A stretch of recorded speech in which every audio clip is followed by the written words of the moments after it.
This Torah class is brought to you by TorahAnytime.com. Okay, good to Vach. So you know that Purim, it's very appropriate to speak about Purim, Motzei Shabbos. How long am I speaking for? It's very appropriate to speak about Purim, Motzei Shabbos. You know, if you look at the Havdalah, the main subject of Havdalah seems to be Purim. First of all, you say, like, Hudim Haisara V'Simcha V'Sasa Vikar, which of all the psukim in Tanakh that talk about Yeshua's Yisrael, Vasepis, Dafka, we have to speak about Purim every single Motzei Shabbos, every Motzei Shabbos, like Hudim Haisara V'Simcha V'Sasa Kain Alanu. Like we're invoking the Ness of Purim every single Motzei Shabbos. What does Purim have to do with Shabbos? Not only that, the Beis Yosef says you're supposed to smell, with the Besamim, Beis Yosef says you should smell Hadassim. Because Beis Yosef says that we darshan, Tachas Hanatzutz, Yala V'rosh, V'sachas HaSirpad, Yala Hadas, and Samuchle, it says, Shomer Shabbos Mechalaloi, so therefore, Motzei Shabbos, you should smell Hadassim. It's interesting, the Gemara Megillah darshans from there, the whole miracle of Purim, from the pasuk of Tachas Hanatzutz, Tachas Haman, Yala Hadas.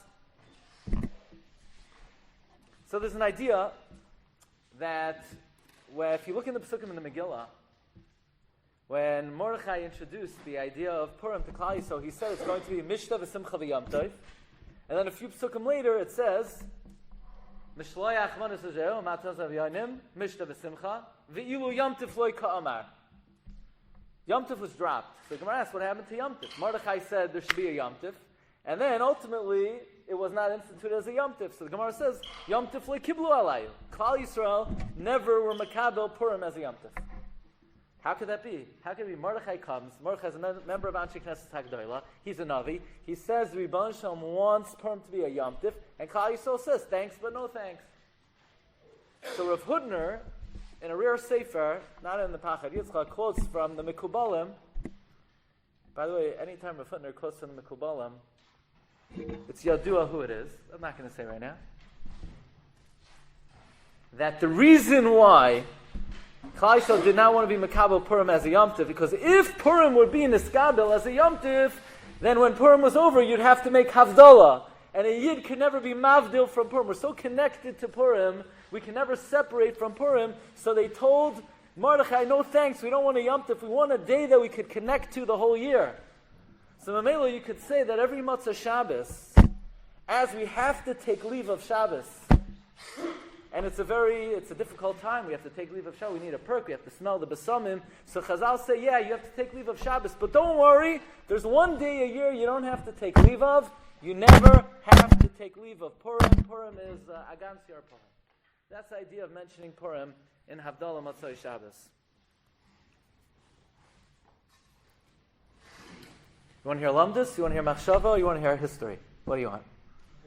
It's going to be a long time then.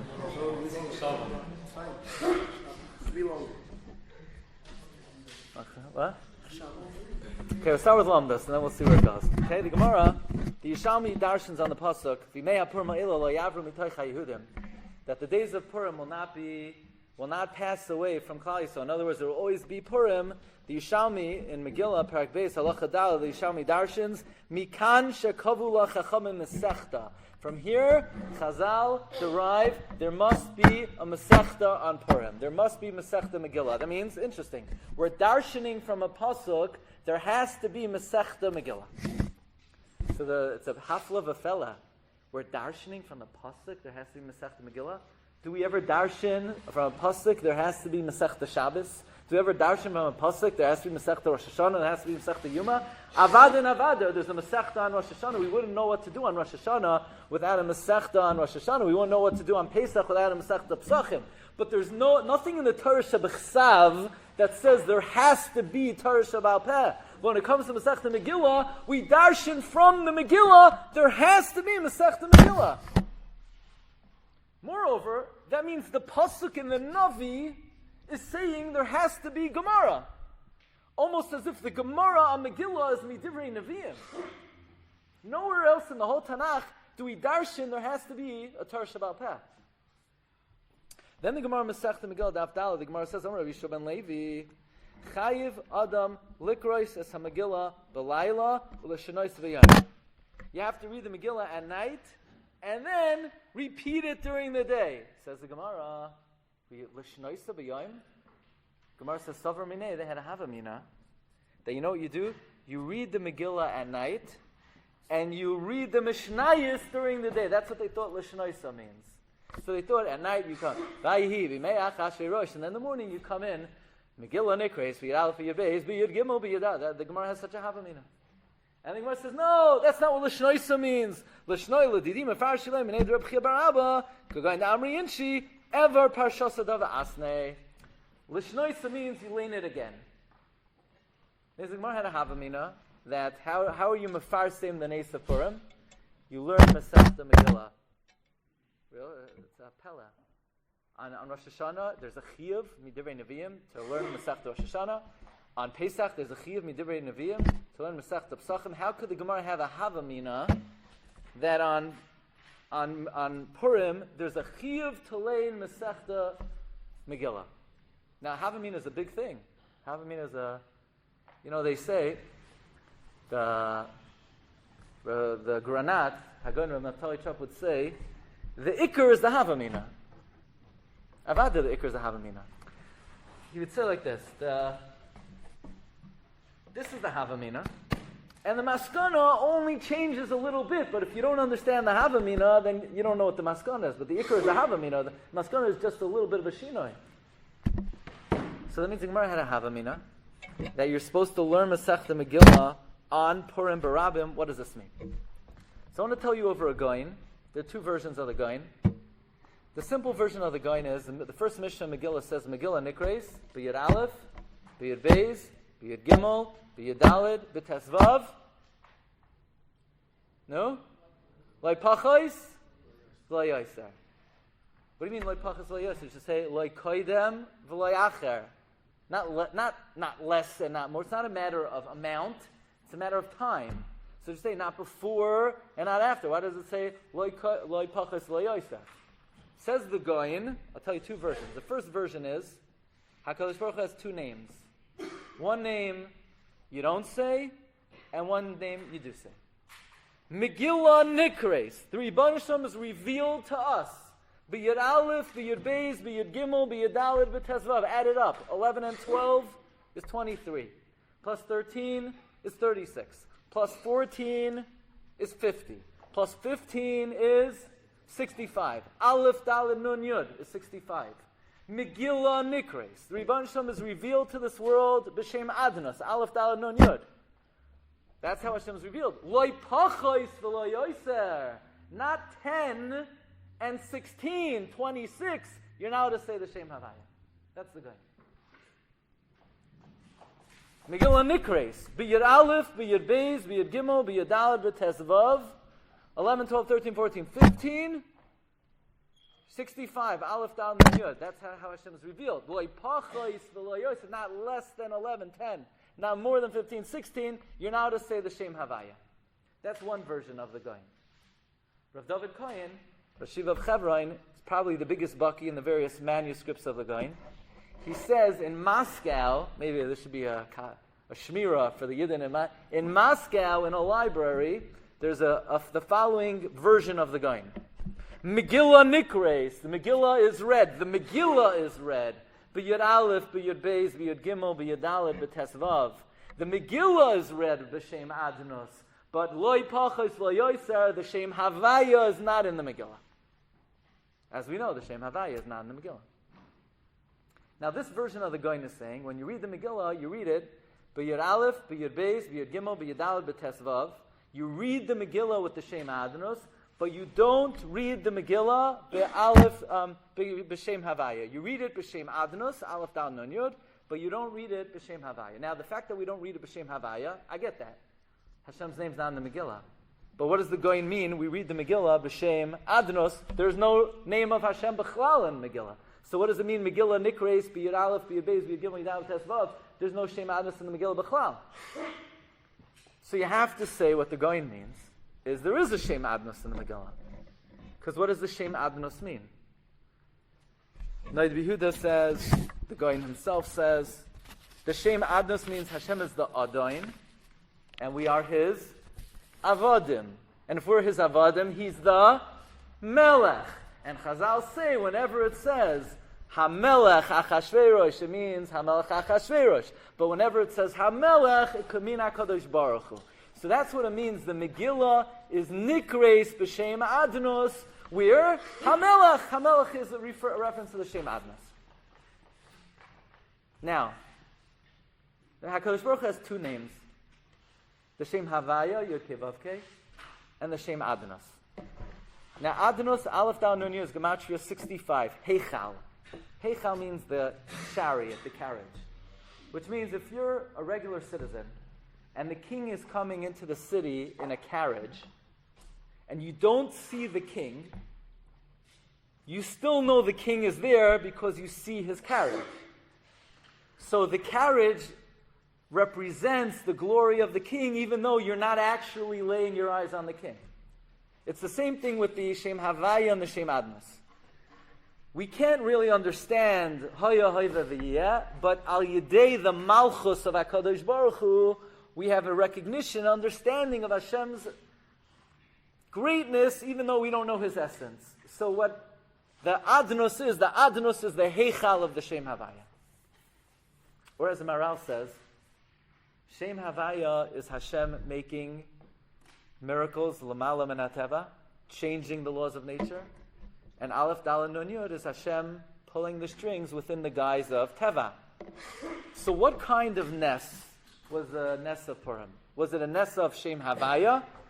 No, Shem Havaya was open miracles. There are no open miracles in Megillas Esther. It was a Ness of Adnos, Aleph Daled Nun Yud. It was a Ness within the guise of Teva. Yeah? Fine. Now we have two Torahs. We have Torah Shebechsav, and we have Torah Shebapeh. The Torah Shebechsav is the Heichal, the chariot of the real essence of the Torah, which is the Torah Shebapeh. Which Torah corresponds to Yud Kei Vav Kei, and which Torah corresponds to Aleph Daled Nun Yud? Says another Goin. Ready for this? How many books are there in the Tanakh? Anybody know? 24. Good, 24. Rashi says in Parshas Kisisa, Ma kala miskashetes b'chav dalid kishutin av talmud chacham tzarach liyos baki b'chav dalid svarim. Rashi. Says the Goin plus the two luchos is 26. So the Tanakh is keneged Shem Havaya. Torah Shebechsav is keneged Shem Havaya. How many Masechtos are there? Shishim Hema Malachai, 60. But there's also a Cheshbon, if you count Baba Kama, Baba Tziyam, Baba Basas, 3 separate Masechtos, and you don't say Kula Nazik, what Masechta are you learning? If you don't say Kula Nazik and Chada Masechta, if you count Baba Kama, Baba Tziyam, Baba Basra, Yehei Libai Gas Bahem, there's 63 Masechtos.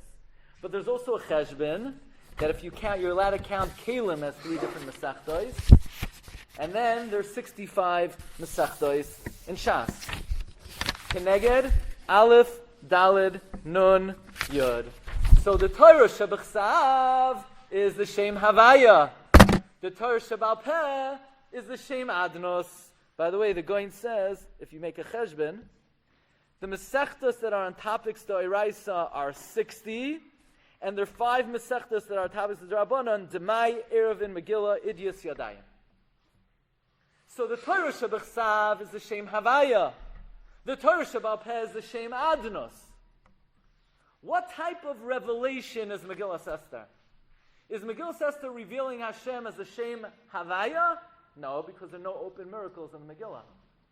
Megillas Esther is revealing Hashem as Melech within the guise of Teva. It's Megillah Nikreis, the whole revelation of the Megillah is being Megala the Aleph Daled Nun Yud. Therefore, Chazal say there has to be a Masechta on Megillah. The Megillah has to be revealed to the world through the Torah Shebal Peh, because the Torah Shebechsav is Megala Shem Havaya. The Torah Shebechsav is Megala Shem Havaya. Torah Shebal Peh is Megala Shem Adnos. So therefore, the Megillah must have a Masechta.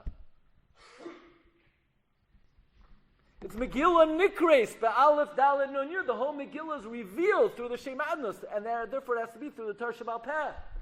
And therefore the Gemara has such a Havamina that the only way to be Mefarseim, the miracle of Purim, is that Chayv Adam Likros is B'Laila Uleshenoisa, to learn Masechta Megillah during the day.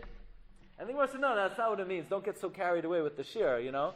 Yes, it's Megillah Nikres, Yudalef, Yudbeis, Yudgimel, Yudal, Tesvav, but the mitzvah still is to learn the Megillah, but now we learn that Masechta Megillah is different than every other Masechta in Shas.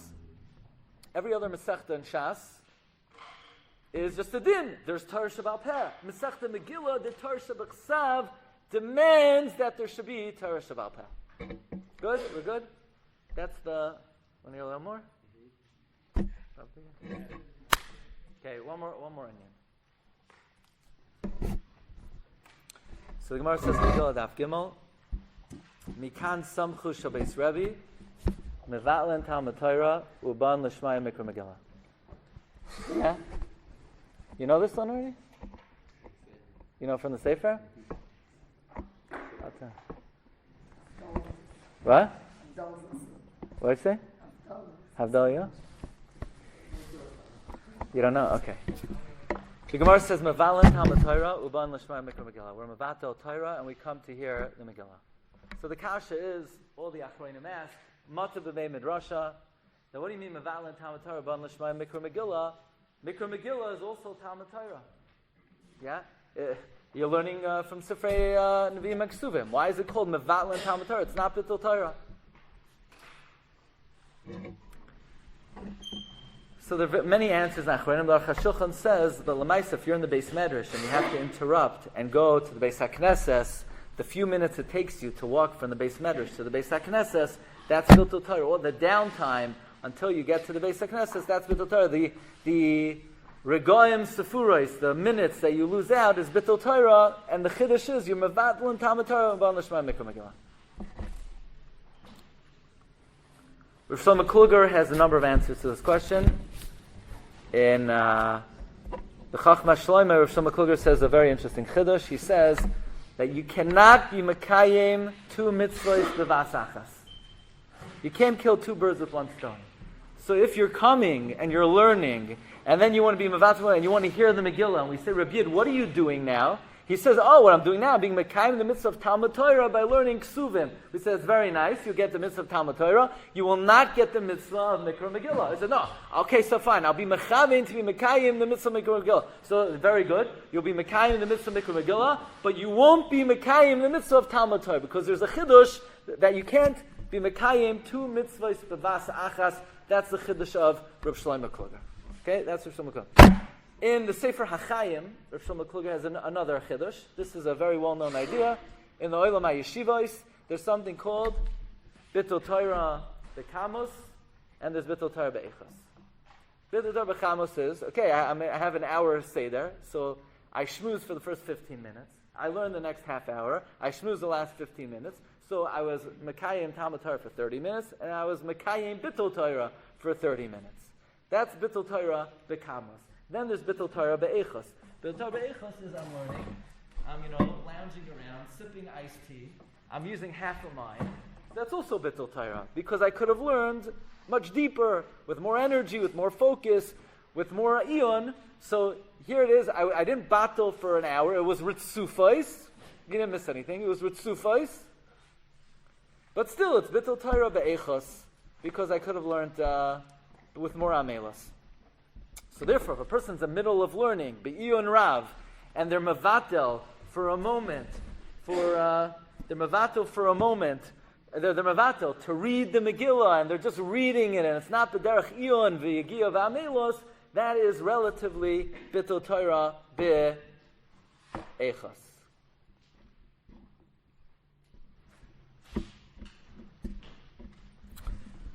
And then you have the Chiddush of the Beis Ephraim. The Beis Ephraim's Chiddush is a very controversial Chiddush. The Beis Ephraim quotes the Gemara Megillah Daf Zayin that Esther petitioned the Chachamim. Esther said to the Chachamim, Kisvuni l'doiros. I want to be part of Tanakh. And the Chachamim said, no, not a good idea. Esther said, no, I have to be part of Tanakh. They said, no, I already talked about Amalek 3 times in Tanakh. We can't talk about it again. And Esther said, no, you're allowed to say it 4 times. So there's a machlokes in the Gemara. Is Esther part of Tanakh or is Esther not part of Tanakh? Shmuel holds it's not part of Tanakh. For Tosfos, if it's not part of Tanakh, then what do you read on Purim? So Tosfos, you read about Peh. For Tosfos, the Mishnah says on Avchav, Karal Pelo Yotza. So Tosfos says, according to Shmuel, you write it midrabanan. It's not part of Tanakh. It's like, the guy they pull out the Pitamak Torahs. What is that? I don't know. It's a parchment that says things on it. So that's what Megillah Esther is. It's a parchment that says a story on it, but it's not part of Tanakh. It's a din d'Rabbanan. Yeah, but we paskin that it is nitein li kasev. Listen to the Beis Ephraim. We paskin that it's part of Tanakh only legabe the mitzvah of reading the Megillah Leil v'Yom Purim, but legabe anything else, it's not part of Tanakh. Meaning, legabe learning it, it's not Torah. That's the Beis Ephraim's chiddush. It's only part of Tanakh, legabe the mitzvah. So the Avnei Nezer says, chas v'shalom, he doesn't believe that tzaddik like the Beis Ephraim would have said such a thing, that it's not part of Torah, only for Mikra Megillah. Avad is part of Torah, and it's like the rest of the Sivei Nach, that every time a Chacham has to be baki in, and that's the Shita of Avnei Nezer, and the Beis Ephraim is not Mekah. Lamaisa, according to Beis Ephraim, you could say a very interesting chiddush. The Gemara says in Megillah Yud Amabez that different Tanoim and Amoraim, when they would darshan about the Megillah, they were pasach la pischa lahai parshasa mehacha. Do you remember that? The Gemara brings that when they would darshan about the Megillah, they would start off by saying pshat in a pasuk in Yeshaya, Devrei Hayamim, or somewhere else, and they would use that as a springboard to talk about the Megillah. What do they need a springboard for? Why do they need a springboard? Just talk about the Megillah straight. According to Beis Ephraim, it comes out very nice. They couldn't talk about the Megillah straight, because talking about the Megillah straight is taka b'tul Torah. So they had to talk about something else that's already part of the Torah and use the psukim in Esther to give more insight into what's already part of Torah. Otherwise, the whole discussion would be b'tul Torah.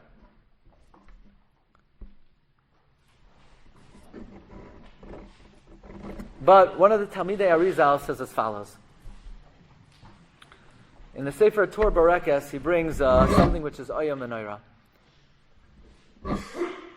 Chazal tell us that there's certain things in this world that are noivlois. Noivlois means a me'ain of the real thing. So, for example, sleep is a noivel of death, and a dream is a noivel of nevuah, and Shabbos is a noivel of olam haba.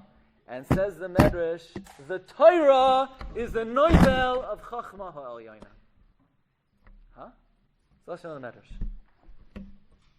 Torah is a noivel of the Chachma Elyon? I thought the Torah is the highest darga of Chachma. No, the Medrash is saying that the Torah that we have today is as we can understand it, as Hashem has given it to a basar v'adam. So on our level, the way we relate to the Torah is the way we have it today. But if you want to know the real Chachma Elyoina and Shamayim, the way it is to HaKadosh Baruch Hu, that's on a much higher level. So the Medrash is saying there's something called Chachma Elyoina, and the Torah is a me'ain of that. So the question is there anything that we have that's mamish the Chachma Elyoina itself? There's a lashon of Chassam Sofer in the Drashos. He says, Sheha'or shekolul b'megillas Esther hu mamish yoiser gadol me'haTorah atzma. Lashon of Chassam Sofer.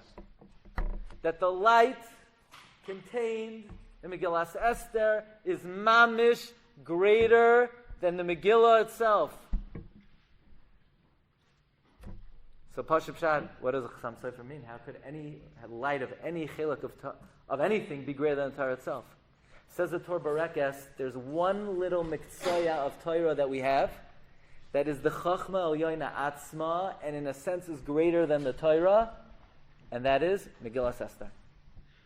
Megillas Esther is mamish the Chachmei Elyoina, and that's the reason why mevatlin Talmud Torah u'ba'an l'shmaya mikra Megillah, because the Torah is not even as great as the Megillas Esther. That's the Torah Talmidei Ari, and that's Shanach Sam Sofer. He says it openly. Sheha'or shekolul b'Megillas Esther hu mamish yoiser gadol mehaTorah atzma. Arizal writes that the light of Purim is greater than Shabbos and Yom Tif and any day that Klal Yisrael ever had. Ad hayoim. The light of Purim is greater ad hayoim than any other day. I'm sorry I went over. I have one more thing to say, only because al timna toiv lebalav. I can't even contain it. Anybody wants to go? Agut tevach.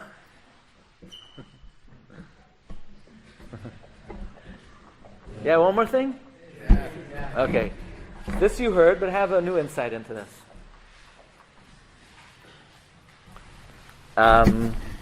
This is my favorite thing on the Megillah, is mamish matanim min hashamayim.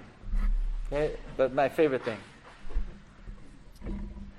The Megillah ends off, Vayasem hamelech Achashverosh mas al haaretz v'yeh hayam. Right? Megillah ends off that what? Achashverosh taxed the people. Wow, whippy-doo. That's the end of the Megillah. Great. That's the climax of the story. Not only did Hashem save our life, not only did we kill the enemy, but guess what? Achashverosh taxed the people. Great. I mean, why is that the end of the story? Who cares? You know, the next pasuk in the Megillah is Chomasei, Sakba, Yugvurasei, Parsha Mordechai. You want to know the rest of the story, the historical background, the political intrigue. You want to know the rest of the story? Wrong book. Haloihema Ksuvim, the Sefer Divrei Hayomim, Lamalchei Madayu Paras. You got the wrong book. This is not a history book. This book was written only Lahagdil Hanes. So why do I need to say that Achashverosh taxed the people? So here's the Yisod. Chazal say that Haman was coming to Achashverosh. Leimar lamelech, lislois es Mordechai, al ha'etz asher heichin loi. That Haman was coming to tell the king to hang Mordechai in the tree that he prepared for him. Like the Gemara Megillah, obviously Haman prepared it for Mordechai. Just say asher heichin, that Haman prepared. Why does it have to say that he prepared for him? The word loy is extra. Says the Gemara, loy heichin, tana heichin loy. He didn't prepare it for Mordechai, he prepared it for himself. So Haman, if you would have asked him, who are you making the gallows for? He would have said, I'm making it for the Mordechai. So no, you're not doing it for Mordechai, you're doing it for yourself. The Masham says, how did Chazal know he was doing it for himself? Because it says heichin. Heichin is a lashon of hachana. Hachana is only shaykh by a dvar mitzvah. So what dvar mitzvah was Haman in being oisik in by making the gallows? He was being oisik in the great mitzvah of Mechias Hamalek. Must be heichin loy heichin. This is the Yisod of Megillas Esther. We're going to say in Al Hanisim, Heifarta Satzosai, Hashem not only foils the plan of the enemy, Kilkalta es Machshavtai. He corrupts their scheme. Meaning the Rebbe Shalom says, I don't need to kill Haman. I will use Haman, every last plan of Haman I will use against him to bring about my salvation to Klal Yisrael. I'm going to show you one example from the Megillah, and then two examples in history. Okay? One example in the Megillah is like this. You know, Achashverosh doesn't know what to do with his wife. So he has to ask the Chachamim Yoidei Hoitim. Yeah? Hafla of a fella. He's the king of the world. He's Malach B'Kippah. Why does he have to ask anyone else's advice of what to do with his wife? Just kill her. Says the Goyin, Ki Chein Devar HaMelech.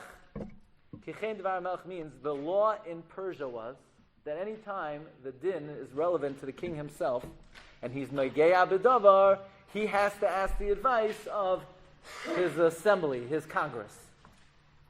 So as the kasha is, so why in the end of the story, when he comes back into the room, the Haman noifel, and he's all angry at Haman, and Chavoina says, hang him. So Achashverosh just hangs him.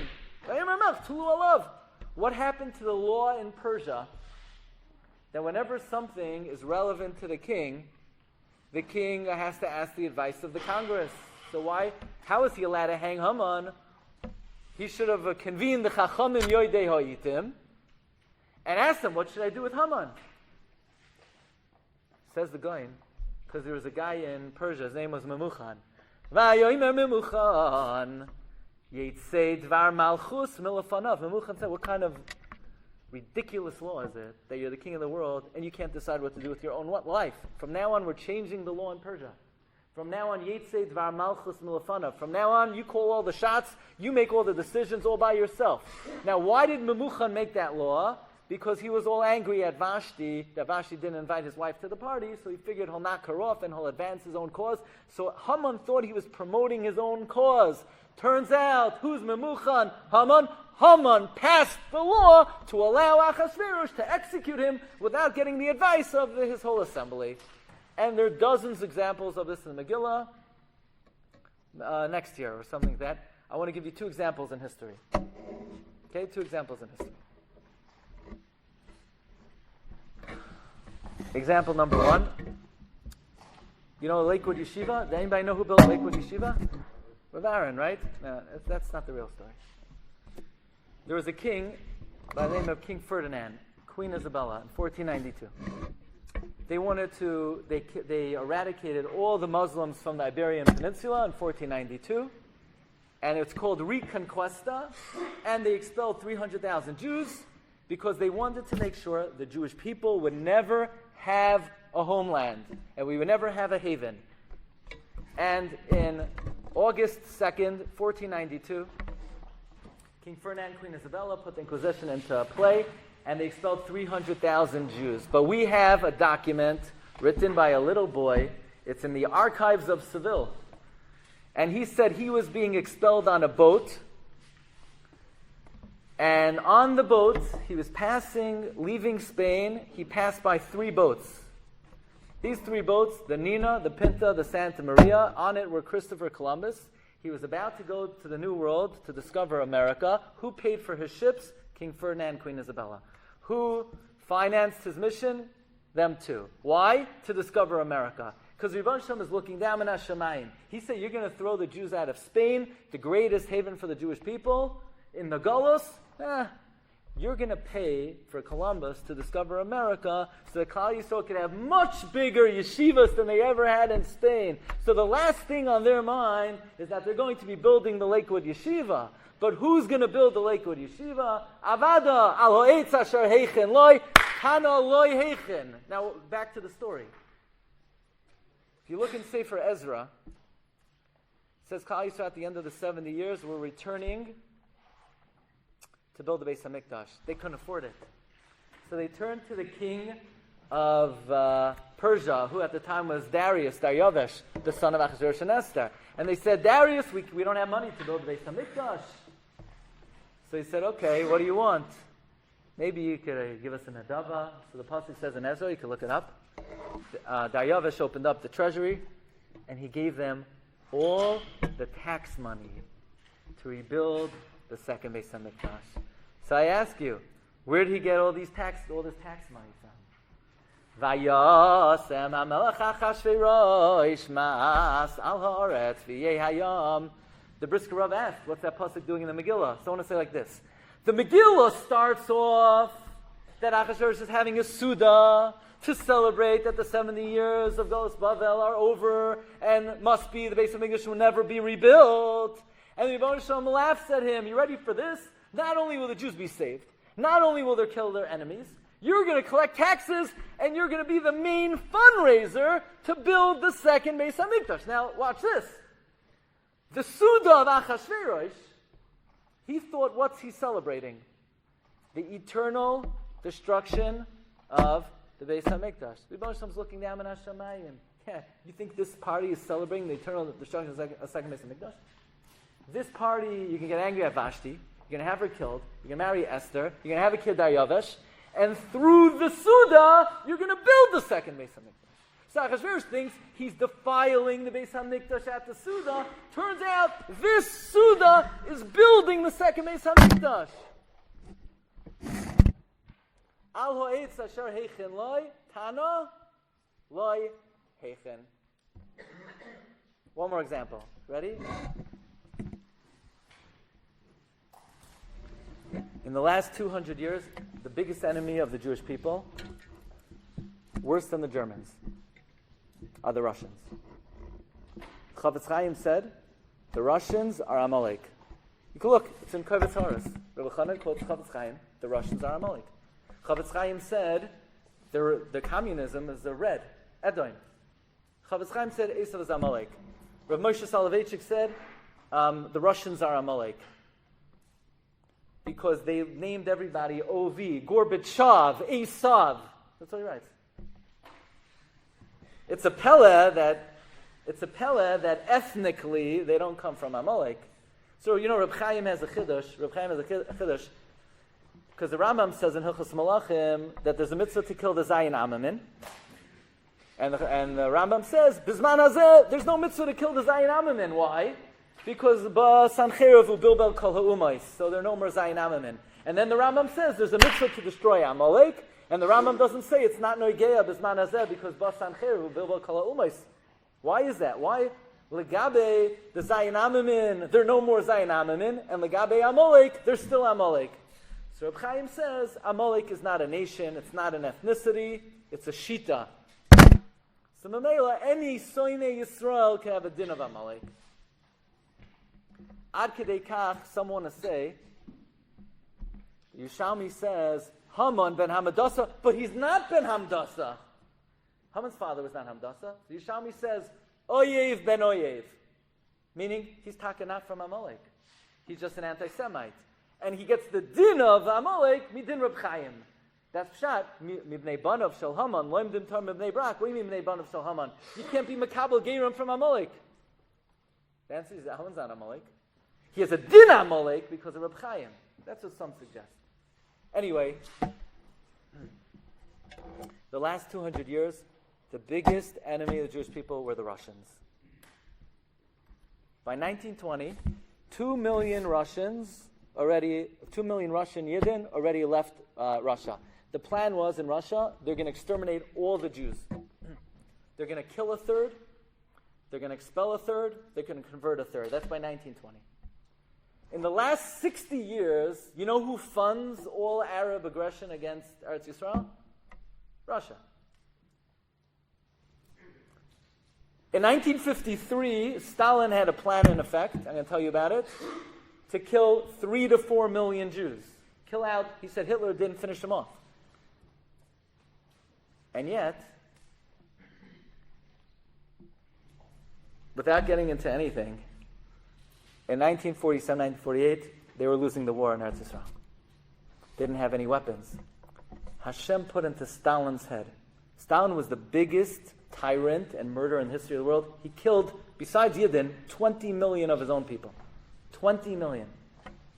Hashem put in Stalin's head that he doesn't like the British in the Middle East and Israel because the British are democratic. And Israel is going to be, well, they're socialist, so they'll probably be communist. So the biggest Russia in history decided to fund the war in 47, 48. And the reason why there's a Mir Yeshiva today in Eretz Yisrael, and there's a Chevron Yeshiva, and there are all the yeshiva in Eretz Yisrael, is courtesy of the biggest Russia in history, Joseph Stalin, who funded the war in 1948. That's the way the Rebbeinu Shalom works. Ferdinand and Isabella, they're going to build Lakewood. Stalin is going to build Torah in Eretz Yisrael. And Achashverosh and Haman are going to build the Beis HaMikdash. We're going to say on Purim, not only Heifarta Esatzosai, Hashem doesn't knock off the Russia. He uses the Russia to bring Yeshuas for Klal Yisrael. One last story. 1953, Stalin said, what kind of crazy idea he had. Israel's not being communist, so he said he's going to eradicate the entire Jewish people in Russia. So he built railroad systems. He built concentration camps in Kazakhstan and in North Siberia, where the temperatures were 75 to 95 degrees below zero. He would bring all the Yidden of Russia there, and he was going to kill 3 million Jews over the course of 2 weeks. March 5th, the way he was going to do it, he had a trial. He made up charges against 6 doctors that they poisoned Russian children. He was going to convict them and then ship out all the Jews of Russia. Rabbi Yitzchak Zilber was in a labor camp then. It was February 28th, 1953. It was Shabbos. That night it was going to be Purim. And Rabbi Yitzchak Zilber says, we don't have a Megillah, but the Minhag Yisrael is to lay in the Megillah Esther on Purim, and it's a story about Hashem in the last second, a split second, he saved Klal Yisrael, and there was one Russian Jew there who was already convicted for 10 years. He said, Nebuch, that's very nice, Hashem saved the Jewish people, but Stalin is strong like an ox.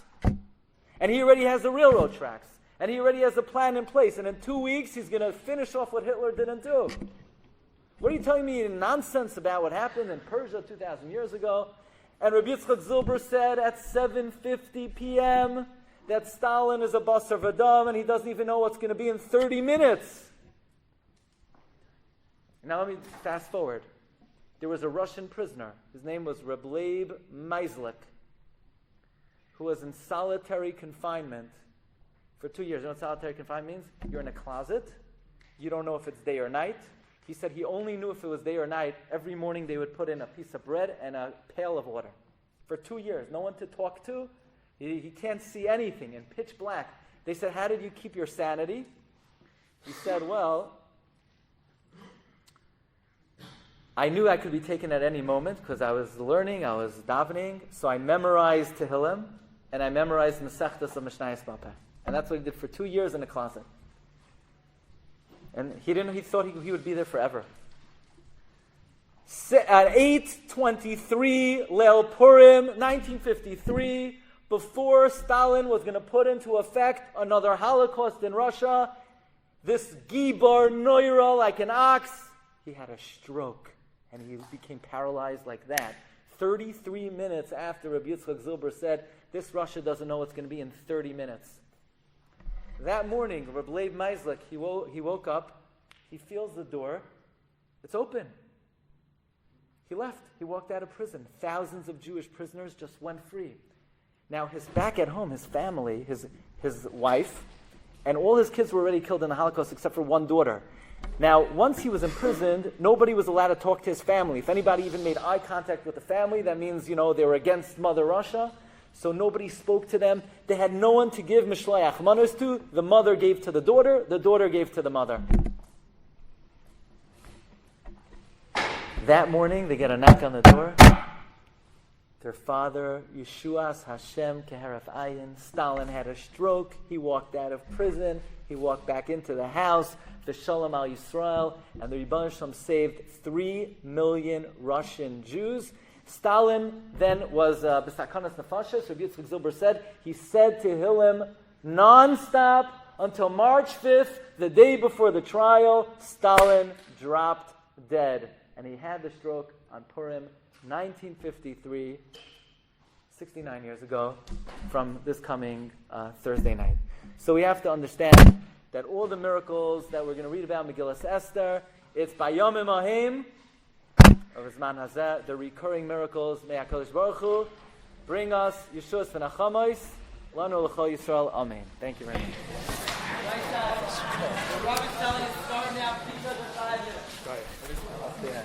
That's what that's why you couldn't just openly say Megillah. It's better than Torah. How could Torah be say no? If it's better than the Torah, then how does Torah even say to talk about Megillah? I mean, that's why I also had to say right. What is this, Rabbi? How much are the charm? They're $24. Is there more? I have more at home. If anybody, This is the same thing in English? We gotta get. Are you getting it? I want to get it. You know that? That's why it's so cool. The Vunner said there are 2 stages of his building. Stage 1 is Alter Slavaka. Stage 2 is Rav. So whenever he quotes from a Kabbalah, it's just Kuk. Whenever he says, yeah. So why does he say it's just Kuk? Because it's controversial. The yeshiva, Olamai yeshivas, they have a hard time dealing with that. I want the other one. I listen to your Shiur sometimes in the car. And during the set, I was telling everyone on Shabbos. Oh yeah? No, that's not the mitzvah is to learn new stuff. Very good. Thank you. You've just experienced another Torah class brought to you by TorahAnytime.com.